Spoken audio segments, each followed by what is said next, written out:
Asian podcast powered by Figbox AI. I sit down with AT Gimbel, partner at Atlanta Ventures. Atlanta Ventures operates a studio where they co-found businesses from ground up and lead early-stage investments in companies like Calendly, now valued at $3 billion, and Sailloft, valued at $2.3 billion. Together, we explore what it means to build with the soul, the quiet patience of unseen clarity, and emotional honesty that transforms ideas into movements. This conversation isn't about venture capital or growth. It's about deeper works of creation, the purpose behind it, and the people who devote their lives to supporting founders who change the world. Thank you, AT, for joining us. I'm very humbled that you accepted the invitation. You're welcome. Um, Happy to join. Thank you. Um, of course, I was thinking about this conversation, and the first thing that I wanted to ask was about this concept of the soul, right? Um, I remember first meeting you. I remember that you had this necklace of the cross, right, on your neck, and I was kind of struck by that.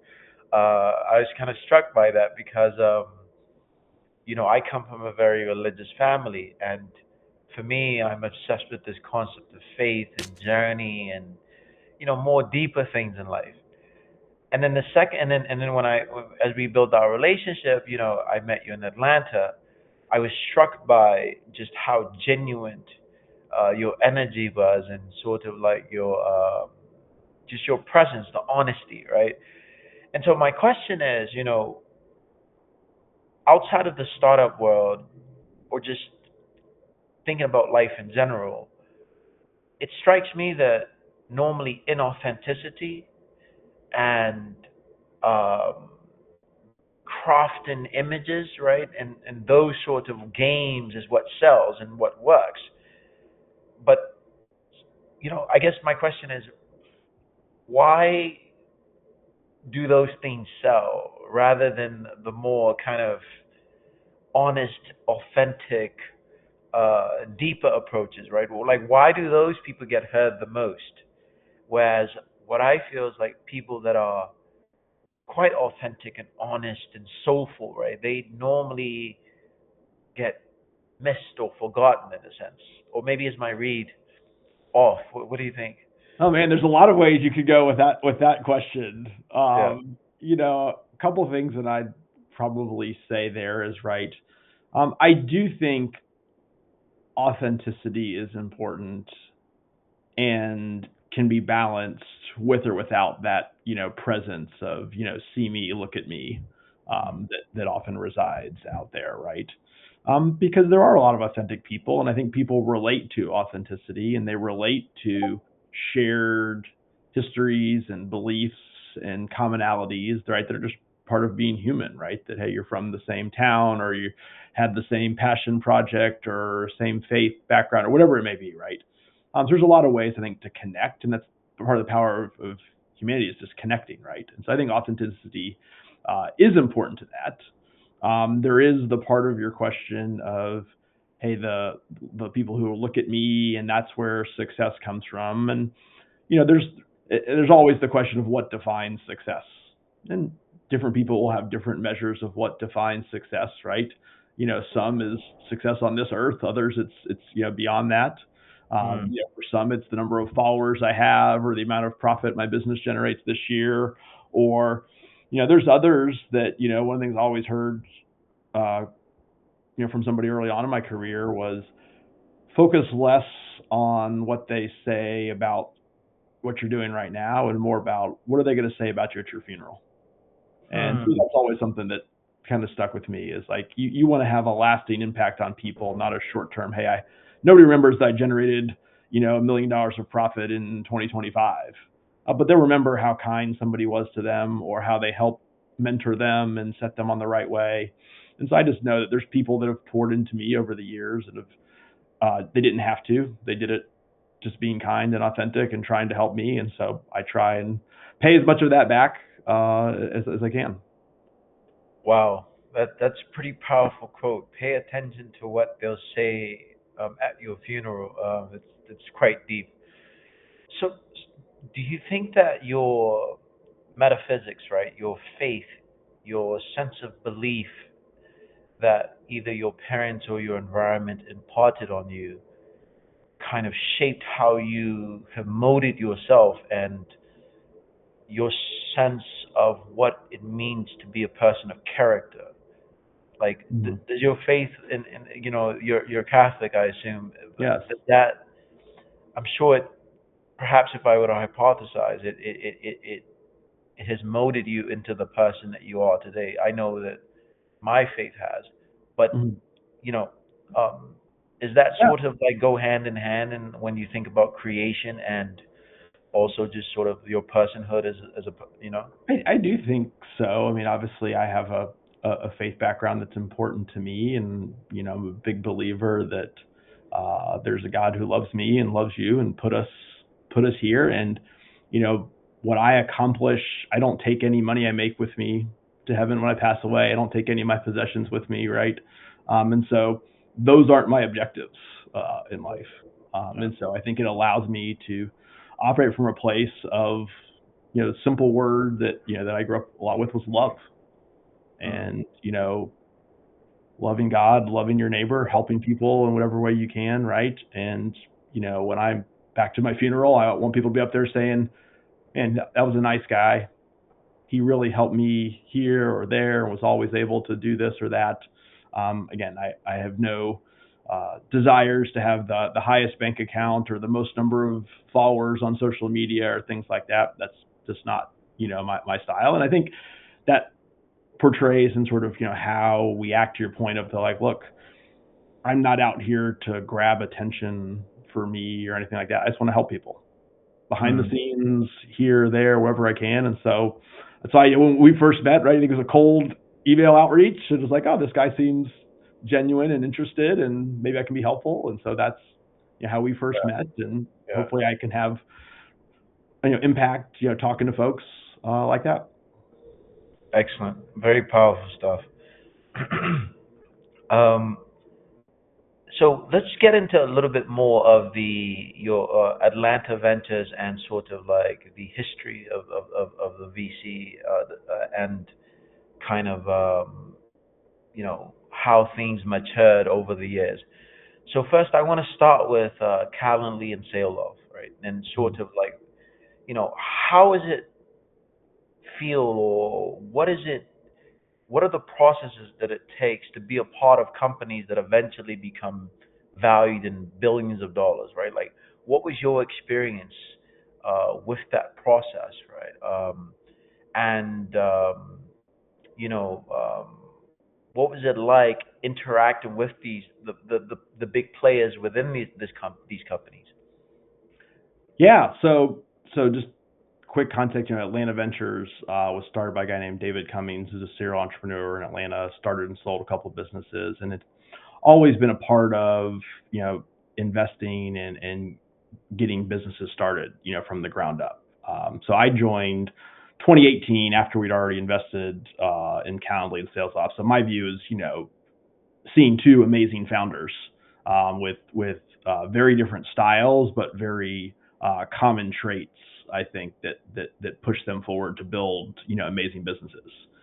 Both had tried businesses before that hadn't quite worked out. Both had some difficult experiences in their background that helped them overcome obstacles and not be afraid to push through. They built two amazing businesses, very differently, but both very successfully. And so it's just one of those ones you observe them and you see some of the traits that they have of being able to build the business and drive the ship forward and lead the teams and adapt their style as the business grew, right? I mean, it's very hard to be the founder from day one and then the founder at, day whatever when you're much further along. And Mm. both of those guys did an amazing job at being able to adapt and continue to do that. Right. So speak a little bit about the character that you are speaking about and how that is foundational to success. Because what it sounds like when I listen very closely is the importance of resilience, Hmm. the importance of being very adaptable, um, the importance of um, having a core problem and an offering, right? And those sorts of fundamentals that I know that you speak a lot about. Like, how were those two founders, Talkware and I don't know the Kyle. Kyle, So, yep. right?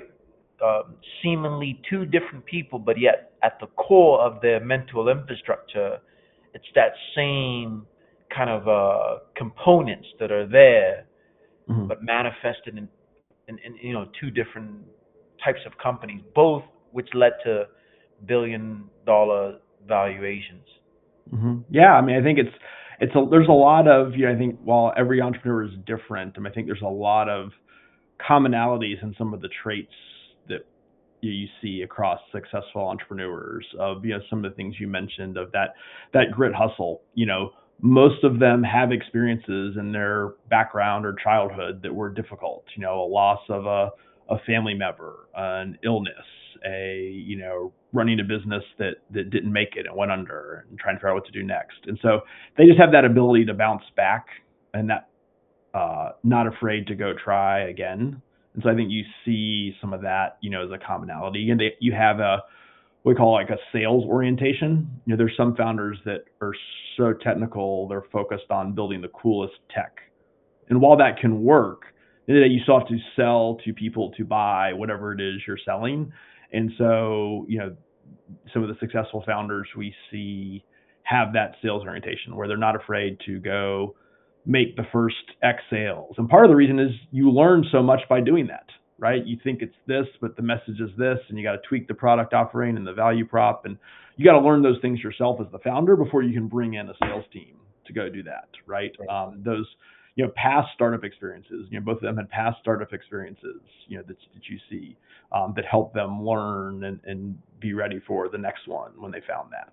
And both had amazing focus. To build the business and build a team around them and keep it going. As I said, through multiple levels, which is not that common to see. Two founders start from the beginning and drive it through that. And both of them were very successful there. Well, that's I'm learning in real time actually when as you're giving these answers, because when I project those answers back on myself, I immediately realize sort of the things that I need to work on, right? Because I am highly technical, right? But the sales part of my arsenal, right, is a crime against humanity at best, right? And so, one of the reasons why I wanted to sort of start this podcast and even travel to Atlanta is to sort of get out of my comfort zone and start to really sell the tech that I think is world class with Figbox, right? But and so I didn't.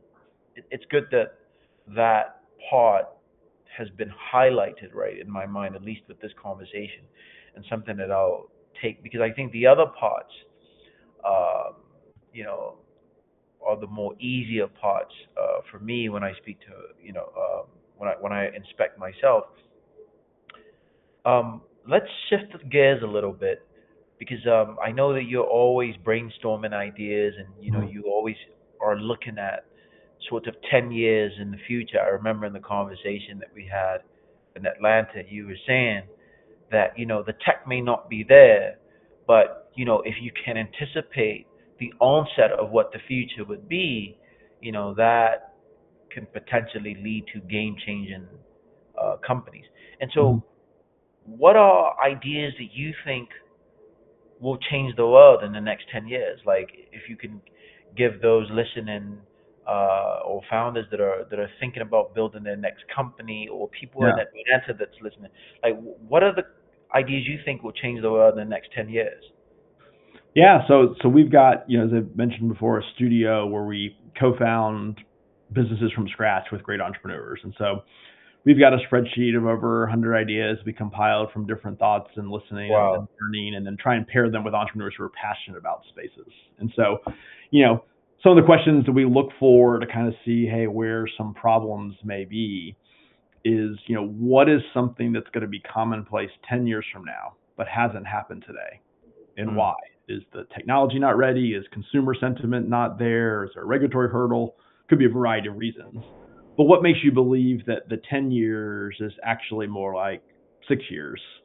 And so by the time you start something now, learn a little bit, start getting some early customers, start to scale up, and then you get lucky and catch that market tailwind, you could be positioned well. You can't predict exactly when it will happen, but so we're thinking through things. We like to think sort of in the idea of themes and those market tailwind levels. Then what are some problems within those themes? And hey, which of those problems are most severe and most more must have to lead to good ideas?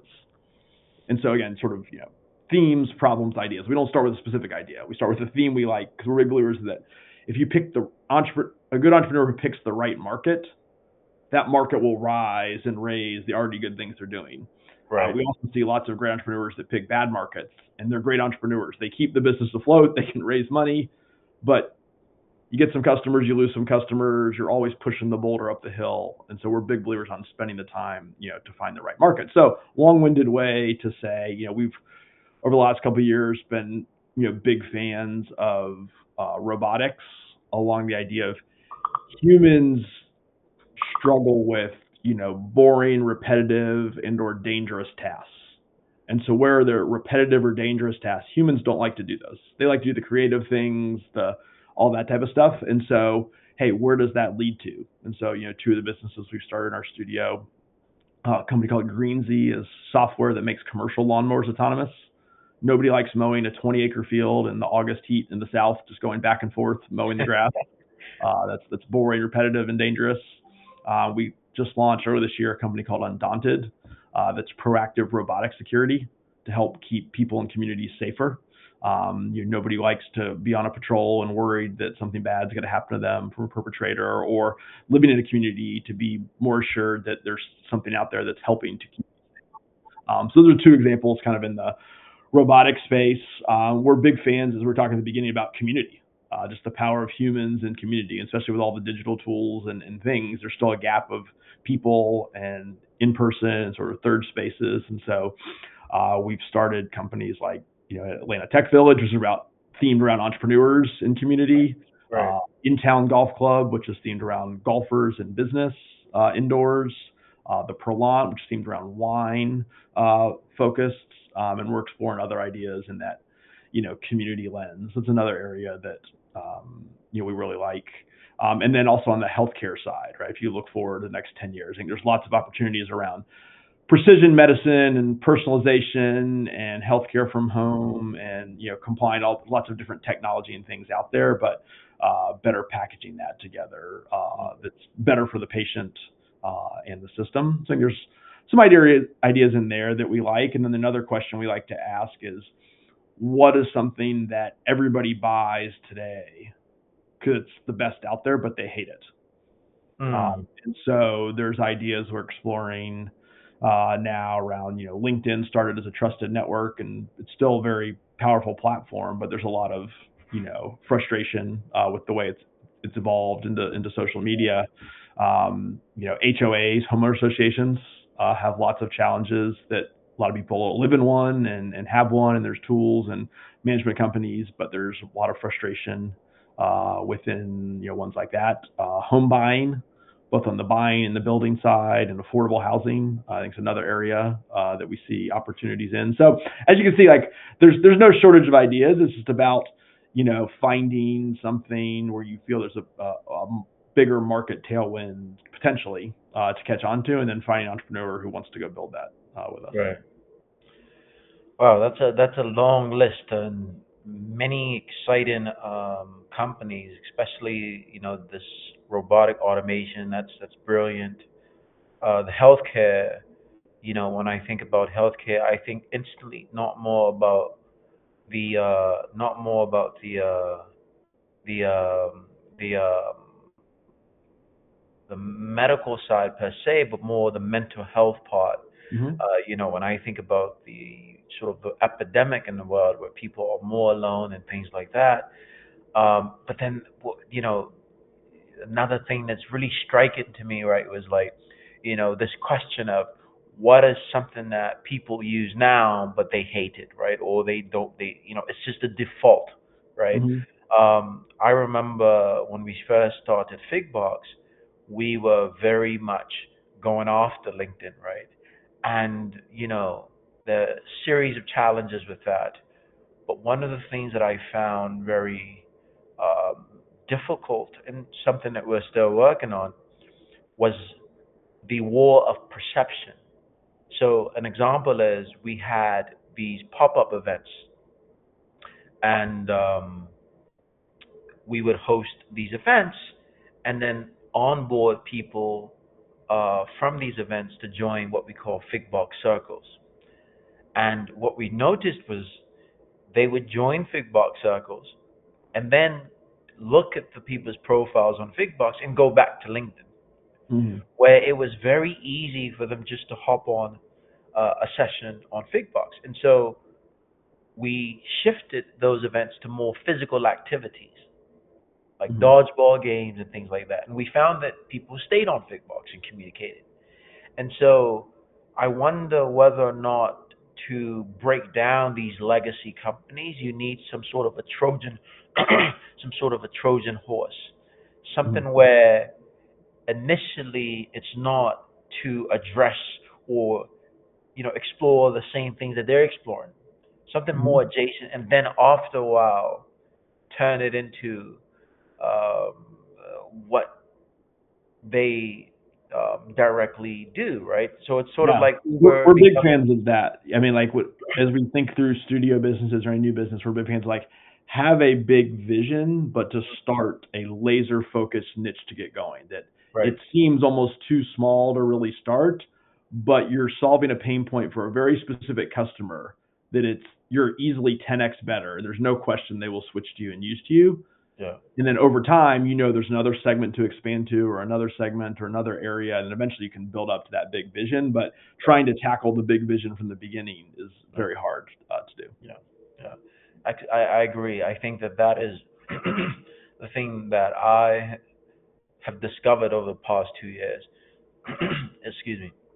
It's because, and so now we're sort of niching down. I remember this is the first thing that you told me when I first spoke to you with Virginia.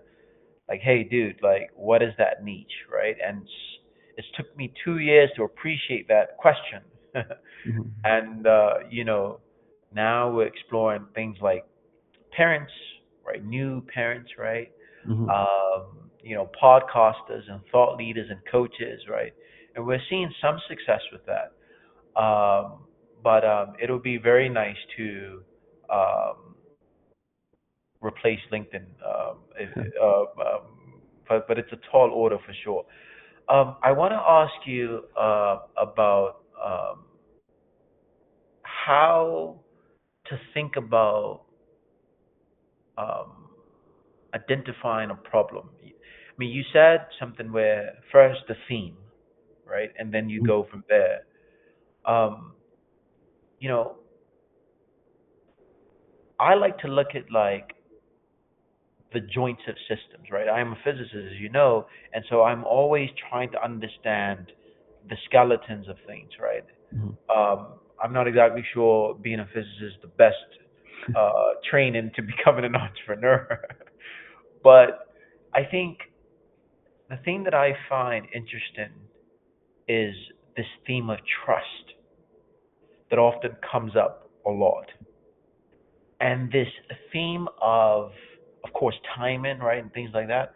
But something that I am have become obsessed with is how do you get people to trust both you, but what you are selling? Because Hmm. I feel like a lot of the initial part isn't about the product, right? Hmm. So, for example, if I were to think about the tech that we have on Figbox or some of the companies that you all have started earlier, you know that our tech rivals any of the top companies. But there's something about that trust and that part of what is this obscure thing, right? And so, talk a little bit about the trust part of things, but also identifying that question, right? And if there's a synergy between the two, right? Are Mhm. people more likely to trust you if there's no other option, right? Are they less likely to trust you if there are other options, or is and what role does it like the person play? Because I feel like a lot of that matters in a Mhm. world where there's a lot of socialization happening, right, Yeah. and politics and things like And that. so I think this goes back to one of the things we were talking about earlier, that sales orientation of founders, Hmm. right? Early on, to get those first customers, you don't have a product, right? It's going to have bugs. It's not going to be perfect. And so you have to be the expert at understanding their problem and know why they have the problem and what they've tried already and why that's not good enough and the pain points to deliver a unique insight into why your solution could be better, right? That insight could be around you're targeting a customer segment that's so small that nobody else is really targeted. It could be around you have a unique thing to your product or a different way of looking at it that nobody else does, but there's something unique about it that attracts a certain small segment. But you have to be the evangelist, the salesperson that gets them going, gets them using, trying, loving, wanting more. And that's a hard thing, to crack. It takes many iterations and many no's to get there. But I think you got to start with that small, loyal, passionate base that you are 10x better than what they're doing today. And they're already trying something today and they're unhappy with it. So there's already proving that they're willing to pay for something and you can see why they're frustrated with it. And then you care about them. And in their mind, they're going, wow, nobody else, the generic tool out there just does things, but it doesn't get me. This person, this company gets me. They understand my problem. They're building something for me. I can already get value day one, right? And that value is not time savings or efficiency or makes me feel better. It's I can drive revenue lift, direct dollars tied to this, or I can get direct cost savings or avoidance from this. And so Mm. trying to get something that can add value day one, very focused on a target niche, and then you are 10x better. Because when you're 2x better, 3x better, that back to the trust and the people, humanity, that we're resistant to change. People don't like change, and so for 2 or 3x better, it's not worth my time. For 10x better, okay, maybe I pay attention and do it. So how do you convince them that you understand them enough and you've delivered something enough that is 10x better and it's worth giving it a shot? When do you know that this startup is destined for greatness? I feel like there's a threshold Mm-hmm. that people like yourself have uh, trained their minds and their eye to see, okay, they have all these checks. This startup is ready to lift off. Yeah. Like when is that for you? When did you Right. I identify? think there's multiple phases of a startup, and I'll kind of you know talk through that like from our studio angle, starting a business from scratch. Right. First thing it starts with is the co-founder, the entrepreneur. I mean that makes a massive difference, right? Hey, any idea we have in our studio, somebody somewhere else in the world has the same idea. It's all Mm, about the execution and the passion and that grit hustle to be the one that figures it out, right? And it takes many iterations to get there. So that you got to start with the right founder, then the market, like we talked about, picking a market that's the right market to even be in. So there's some iteration through that. And as we're exploring that in the studio, before we build anything, we look for what we call authentic demand. And we define that as somebody mm, will pay for something that doesn't exist yet to build it with us mm, because their problem is so severe. They've already tried things and they're not good enough. And they hearing us talk, anything we do, it's along the lines of what we're talking about is going to be better than what they're doing today. And they want to build it with us. So we do not launch a studio company until somebody pays for something that doesn't exist yet. And so we get a couple of those people to be what we call design partners to go pay something. I don't really care what, it's just greater than zero, but to care enough to pay something to build a first version with us. And we've already set expectations. It's going to have bugs. It's not going to be perfect. It won't do everything but we're going to work together to build it to solve your problems, right? So then you get a couple of those design partners to pay, to use it, give good feedback. You like this, you don't like this, tweak this, do more of this. then you kind of cobble something together, right? Low code, no code, spreadsheets, services, right? You're not building a fully functioning product, but something that allows them to prove what you're saying is true and get some of those results. And then once that works, hey, how do I go build a little version that I can go try and sell to 10 more customers, 50 more customers, get some more of them on, feedback, iterate. So there's a bunch of little steps along the way to get there. And then there's things down the line, right? Of hey, how does the business model ultimately work, and how does that scale, right? But it starts with sort of the entrepreneur in the market. If you Right. get those things right, you can make it through all those iterations it takes to figure it out. But without those two, it's pretty hard. What is your most enjoyable moment when you explore like all of the startups that you've been a part of? Like, what moments stick out to you specifically? It could be very salient, short moments, but or specific examples. But you know, what are those moments where it kind of gives you that sense of purpose? Like this is Yeah. what I'm supposed to be doing. I'm Well, pouring back into people's lives, and I think that's part of what we talked about at the beginning, right? It's like this is just fun that like, hey, you as entrepreneurs, we live in a world where anything is possible. There's a lot of things in life that people tell you you can't do this, you can't do that. There's these rules, there's that rules. But as an entrepreneur, you get to break and chart your own course. So I think that's motivating, entertaining, right? Just being around these amazing entrepreneurs, that build great businesses and seeing how they operate and their passion. Like entrepreneurs are passionate people, and so seeing the passion that they have to solve a problem and really understand in depth that is invigorating, right? And like you want to be a part of that, right? And supporting them any way you can. And then you're just seeing it to your point as it's hard, right? Life is hard. There's people that think you can just wake up and it's easy, right? And if not, then But I think it's hard, and I think that's what makes so many things in life rewarding is when you know how hard it is, and hey, oh hey, there's this story that hey they just raised $1 billion, and this is, but that was 10 years later after they almost ran out of cash multiple times, how they pivoted the product, and like they don't tell all those parts of the story, but it's messy early on. And so it's fun being around people who make it through that mess and get to the other side. yeah, that's very interesting, right? Because I think that a lot of young listeners, or even uh, you know fairly older listeners who are sort of trying to do startups and things like that, I feel like the way stories are told about startups can be very misleading, Mm-hmm. right?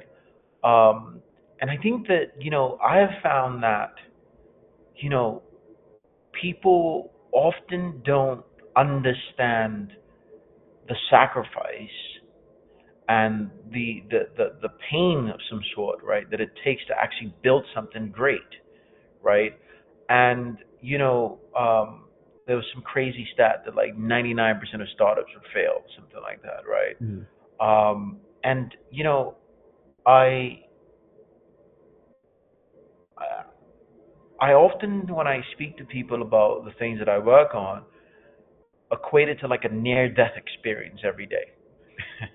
Right? Because some days I wake up and I feel like all of my dreams will come true. Mm-hmm. Other days I feel like, none of this is going to work. Right? And it's that sort of sinusoidal kind of up and down valley, Mm-hmm. right? And what I've discovered is that I've gotten used to that. And so that's no longer a feeling, it's more of an understanding that this is something that will always be there, but Yeah. it's not something to fear or not something to run away from, right? And so one of the things that I like when I talk to people like yourself, who I would say, to use a metaphor, right, has faced many dragons, right? Mm-hmm. Those autonomic responses of fear, of doubt, they're there, but they're not controlling your day to day, right? Yeah. And I wish that people can get that experience and to be able to understand that a lot of it is the mentality, the mindset, the tenacity, and then of course there are those sort of high level technical sales part, technical Mhm. tech parts to things, right? But I do believe that that number can go down, that 99%, right? If Yeah. people dedicate I themselves think to to the your point, craft, right? Like we do believe that there is a process to entrepreneurship, regardless of your idea, that if you do right? the right things around really exploring the market and the customer discovery, better to find out today that nobody will buy your product than spending time and money and then 2 years later finding out nobody will buy your product, right? Right. You got to ask the hard questions.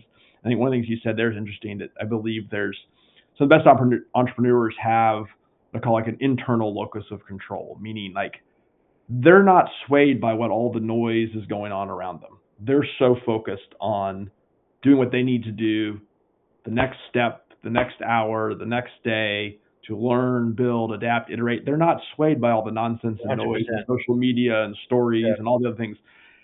Many of the people who struggle are so focused on how much money am I raising and how many followers do I have and how do I look good, making my startup look good, on social media. And while there's value in some of those things, if you focus too much on the external things, you got to have that strong foundation, and that's what ultimately allows you to grow into a massive company. I love that the way that you synthesized that this internal locus of control, this sort of the north star of some sort, right? And I think Jobs and many of the clips that I watch with him talks about this idea of signal versus noise, Mm-hmm. right? And sort of having that compass, right? And it's indeed a very real thing, especially as you evolve. I have two last questions before we close out. The first um, is a bit of what I have become obsessed and passionate about, which are conversations, Mm-hmm. right? Um, so there's a crazy statistics where uh, every 20 minutes, about 100 million conversations happen around the world, and 99% of those conversations get lost. And to me, I find that mind blowing Mm-hmm. when I think about the fact that conversation is what we as humans generate the most, Mm-hmm. yet most of it vanishes, right? And of course, that is the story that I started crafting when it comes to Figbox, right? We want to organize the world's conversations, right? Google wanted to organize the world's information. We want to organize the conversations that people are having that aren't even being mined or repurposed or organized or Mm-hmm. such. And that's what we are on the mission of doing. And so, speak a little bit about that, right? This idea that almost everything we just spoke about, it starts with a conversation. Mm-hmm. It's that almost seems like, of course, it starts in your head, and then you articulate that to someone, right? Yeah. And that feedback loop with your customers is a conversation. Mm-hmm. Investors, conversation, right? And I just find it very mind blowing that a lot of those things get lost in the ether. What are your thoughts on that? Yeah, I mean, I think back to the conversation about traits of successful founders, another trait that we see is they have a continuous learning mindset, which Mm, means they're always learning.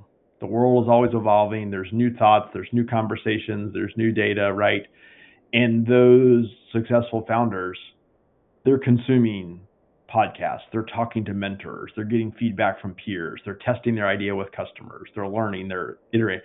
And so they have a desire to go figure things out versus a desire to go prove that I'm right and I have the idea and I'm only going to listen to people that support me and tell me it's right. Like mm, early on, we encourage founders like go find people that will tell you no. right. Go talk to people that disagree with your idea, right? Because everybody will tell you it's a great idea. I'll use it. I'll pay for it, and then nobody ever buys it, right? People just inherently are nice, but go find people that will tell you no and learn from them. Why? Why do you say no? Why would this not work? Doesn't mean they're right or wrong. Just it's a way to learn and keep developing. And so, if you're putting conversations, we're big fans on as many conversations as you can have with different types of people, like we were just discussing. That really helps you shape that idea and craft it to align with your vision. definitely. And so my last question is a bit more personal. How do you want to be remembered when it's all said and done, right? Like, how do you? Um, I've got a hint from some of your past answers, but how do you want people to remember you when it's all said and done? Especially, and this question is particularly heavy on my heart because much of my most recent lived experience on Earth has been shaped by the passing of my father and my grandfather. And, you know, very much the things that I remember is the behavior and the character of these two men. And I'm Mm. sure that's what others will also remember, right? And Yeah. so, um, how do you want to be remembered when it's all said and done? Um, Yeah. I mean, I think you probably nailed it and can probably guess my answer, right? Was it that like, look, this is somebody that when somebody needed help, he's the one that would step up to help, and he was the person that whatever the situation was, he was the one you wanted to trust to go help you get through it. right. Um, Again, I think we're all here to support each other. That's the power of community and conversations and people. And I think, hopefully I can be a small part in that, for others. Excellent, excellent. Well, that ends it for the second episode of the Human Equation podcast. I'm incredibly thankful for AT for coming and sharing a lot of his wisdom. And I'll put the description of Atlanta Ventures if you're ever in Atlanta or you want to connect with AT and you have a particular um, um, idea that mirrors a lot of what they do at Atlanta Ventures, and you have both the sales and the technical expertise to co-build with them. I'm sure he'll be more than willing to engage and explore things. Thank you Absolutely. again, AT.